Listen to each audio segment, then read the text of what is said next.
భారతీయ జనతా పార్టీనే కదా ఇప్పుడు వీళ్ళతో పొత్తు. మరి తప్పెవరిది? ఎక్కడ జరుగుతోంది?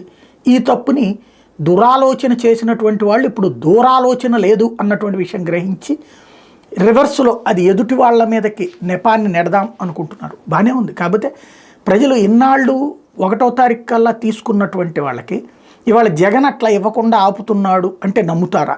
ఇది నాకు ఉన్నటువంటి సందేహం. రాబోయేటువంటి రోజుల్లో ఈ సందేహానికి సమాధానం వస్తుందని చూద్దాం. లేకపోతే వైకాపా కాలం చెల్లింది, అభ్యర్థులకు డిపాజిట్లు గల్లంతో మార్పు కోరుకుంటున్న ప్రజలు డోన్ నందికుట్కూరు సభల్లో తెలుగుదేశం పార్టీ అధినేత చంద్రబాబుకు సంబంధించినటువంటి స్టేట్మెంట్ హైలైట్ చేశారు.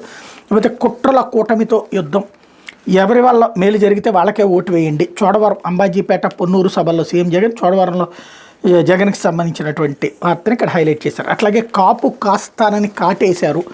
జగన్ కాపులకు చేసిందగా అంతా ఇంత కాదు, 10,000 కోట్లు ఖర్చు చేస్తాను మేనిఫెస్టోలో ఆమె ఇచ్చింది 2,000 కోట్లు మాత్రమే.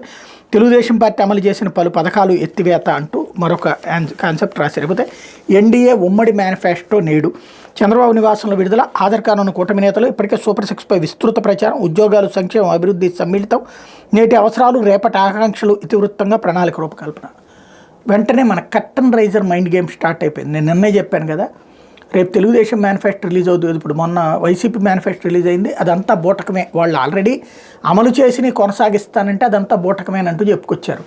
అదే సందర్భంలో ఇప్పుడు మాత్రం ఇది సంపద సృష్టించి ఇవన్నీ చేసేయగలరని చెప్పి ఎప్పటి నుంచినే సైకలాజికల్గా పాజిటివ్ వైబ్రేషన్ క్రియేట్ చేసే ప్రయత్నం చేస్తున్నారు. మరి ప్రజలు ఎలా అర్థం చేసుకుంటారో చూద్దాం. లేకపోతే